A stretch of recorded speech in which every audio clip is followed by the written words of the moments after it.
Wow, so this episode had a very twisted, very sad ending. I was going to open this video with something really funny that I found Morgan did, but judging by this picture, you can tell that what Morgan did just didn't go very well. This episode makes it obvious. It spoon feeds you that Grace will die, but in the end, it was Grace's daughter that didn't make it. I've never been a big fan of Grace. That's no secret. In fact, just watching this episode, I got PTSD flashbacks to season 5 of The Birds in the Cage. Bad memories. Season 5 were the dark days for Fear, as much as season 8 was for The Walking Dead. And seeing John die, yet seeing characters like Grace alive, it got to me a bit, because he was such a great, likable character, and yet they're still around. So, I can't say I was upset that Grace was going to die, but what this episode did was, for me, was kind of just remove her face from it and just look at it how it is. It's a mother and a daughter. Of course, because I love Morgan, I'm more sad for him than I am Grace, because I don't like Grace. The hallucination that Grace had of her daughter, Athena, I didn't like her either. So in a way, I'm glad that reality isn't going to happen now, but I'm still really sad for Grace and really sad for Morgan. And the thought occurred to me whilst watching it that Daniel, we know, walked away from the dam. He wasn't here for Morgan and Grace, and he wanted this so bad for them. And just thinking of Daniel's reaction to this, hearing about this, and that he wasn't there, is really sad to me. But the main, most important thing that this episode taught us is that everything Grace hallucinated, the complete opposite of that, is going to happen. Let's get straight into it. A lot is about to happen. Of course, before we begin, make sure you subscribe so that you are the first to see my videos. And check out the Discord for all the latest. The mistake that Grace made was thinking her hallucination was actually telling her something about the future. I mean, you know me, I'm going to be jumping on these fucking hallucinations like a trampoline. I love them. You can get so much from them, and we do get a lot from it. But the characters are never supposed to take that and run with it, because it's based in their reality. They shouldn't be listening to visions they saw when they were knocked out, but Grace does. And at the end of the episode, Chechi says to Morgan, just let Riley have the key, because in her dreams, Athena said it represented peace, and it was the key that Morgan gave to Athena as a reminder of that. But of course, in this reality that she saw, the nuke was never set off. Easy with that. It's nice to know that Dwight called his son John in Grace's vision. That's the only time he's ever mentioned John's death. John was actually the first person Dwight met in Fear. So it's nice that Dwight has paid some kind of tribute to John, even if it is in Grace's vision. Who would have thought? He's more of a Hellraiser than I was at his age. I don't know about that. Fuck me, that's how you know it's not real. Dwight succeeding with Sherry. No self-respect. Everything she saw in this vision was the most positive outcome of everything, but the complete opposite is actually going to happen. Alicia? Al, everyone else? Alicia's running a place of her own. She fixed up the burnout stadium that she lived at with her mom, and Luciana and Wes went with her. Can be perceived many ways, we'll leave it alone for now. No, but Alicia did say early on in season 6 that she would go to the stadium that we knew was burnt out. So it makes sense that in this growing positive reality, that's what Alicia did. But the weirdest thing about that is, she said Luciana and Wes went with Alicia to rebuild the stadium. Yet we saw Charlie stay. They went out of their way to recast Charlie as a 30-year-old. So why is that? Why didn't Charlie go with Alicia? What's interesting to me is everything that Daniel had hopes for at the dam is crumbling. We've got threats of the nuke, which would take out the dam. Grace's baby didn't make it. And Charlie, who he actually saw as a second daughter. So it would actually make sense for Charlie to die, because Daniel has put so much hope into her as almost another Ophelia. Because they went out of their way to show an older Charlie, and they didn't just say she went with Alicia. Yeah, something's going to happen with her. Al left a while ago. She said she was chasing a story, but we all think what she was chasing was somebody. There it is. In each of these episodes in Season 6, we'll be hearing more and more of Althea and the CRM. It doesn't mean much to Grace, but she's likely heard this in a hallucination, in a vision, because she's heard off a grapevine that Althea's got a love interest. For example, Dwight's told everyone about Beer Lady, but we know it's Isabel. In this alternate reality, they all think that Althea went to go and find someone and ran off with her, but we know this likely means she was taken by the CRM. So if the vision's telling us that this happens, then what actually happens?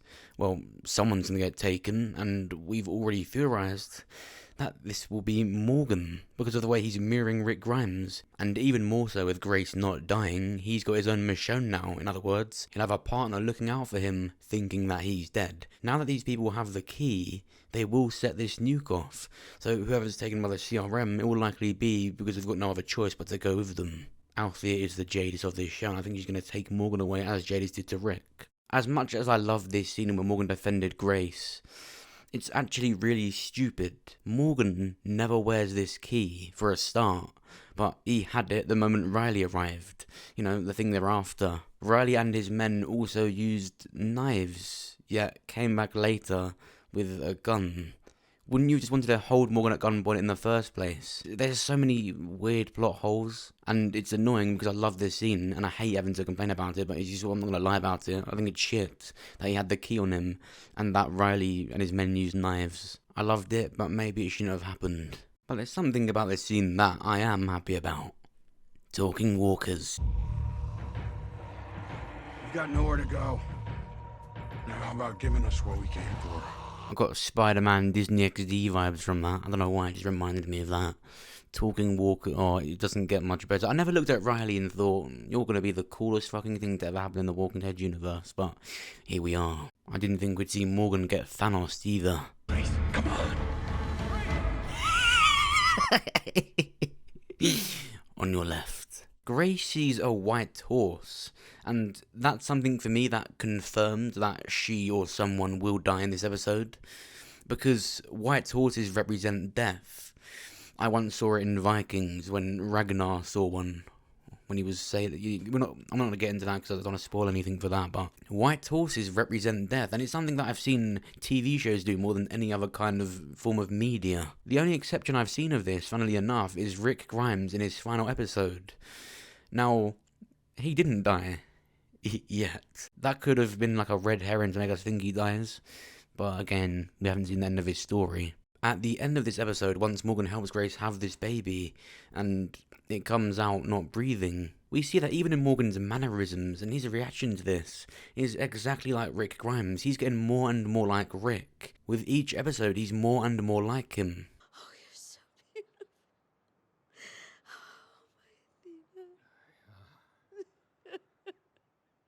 Oh, my I don't understand. They weren't my last moments. They were hers. So, right now, Riley has the key. This key is for the submarine, which has the nuke on it. You need a number of keys to initiate the nuke. This is likely the last one. So yeah, that's a bit of an issue, that these people want to, initiate the nuke and they've just got the key to do it. Bit of a worry. Just a little bit. I think this is going to lead to all of the remaining characters that managed to survive till the finale going down underground where these people are. Of course, taking a lot of them out first, but becoming that. I think Teddy could die pretty soon if he's the one that did this, because the dam will be destroyed. And then in season 7, it will be about coming out of underground.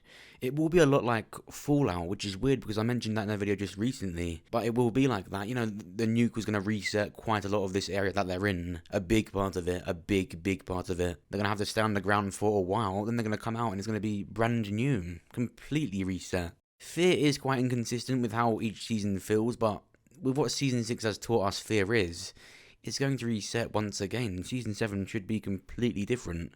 And I do think this will mean that some characters will be taken by the CRM. Of course, Grace's vision said Althea had already went. She'd been missing for a while. So, yeah, Althea, that's quite obvious. She's the one chasing down Isabel. She's going to get taken. But Morgan, Like I said, mirroring Rick Grimes in every single way, more and more with each week, with each episode that we get. That's just getting more and more likely. Why wouldn't Morgan sacrifice himself for everyone to get underground? It's going to likely be too late for him to get under, so he has to go get saved by a helicopter, likely by Althea, because that's how he'd find out about it. Just like Jadis with Rick, Althea is like that with Morgan. It might not happen, I could be wrong, but you would be a fool to deny the fact that something will happen with the CRM at the end of Season 6, 100%. There is no... I don't even feel like that's a theory at this point, like it's got to happen. Althea is literally looking for helicopters right now, on the peak of a nuke being initiated. Something's gonna happen, and right now, I think that's Morgan being taken away, likely with Althea. But, what do you think? What do you think of this episode? How do you think Season 6 will end? I love Morgan so much right now, and I hate that I had to talk about how much of that scene didn't make sense. But it's just what it is. I'm not gonna not talk about that, I've got to. That's the point of a review. I'm not going to sit here and arse lick it. I've got to be really honest about it. I enjoy being honest about it. Loved Morgan. Scene didn't really make sense. I was worried for the first 20 minutes of this episode that Grace was going to fucking ruin it. Because, you know, we've had such a good streak. Like, I'm so happy and grateful that Fear is genuinely good. You know, I don't like Grace a lot. So some of it was like, oh, God, shut up. Stop ruining it. But I loved it. I'm really grateful that Fear is so good right now.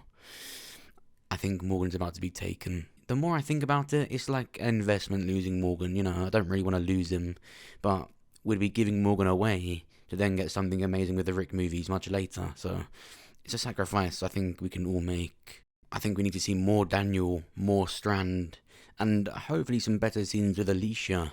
You know, I don't want Grace taken over if Morgan leaves. Don't do it. Don't do that to the show. Don't try anything. Don't try any shit. Don't try any shit with Grace. Let me know what you thought about this episode and what you think is going to happen next down below. And of course, if you enjoyed this video, then press the like button. It will help me out and get this video seen by more people. If so, then check out my other videos. Check out this one for my review of episode 11, where we explore more of the CRM stuff that we saw in that episode. There's a lot. And check this one out to see who the returning character is in The Walking Dead World Beyond. An old The Walking Dead character is appearing in World Beyond, but who will it be? What is to find out? And of course, make sure you subscribe so that you are the first to see my videos. Thanks for watching. I'll see you soon. What I love about Fear lately is it understands that to make a good action-packed scene, you don't need explosive.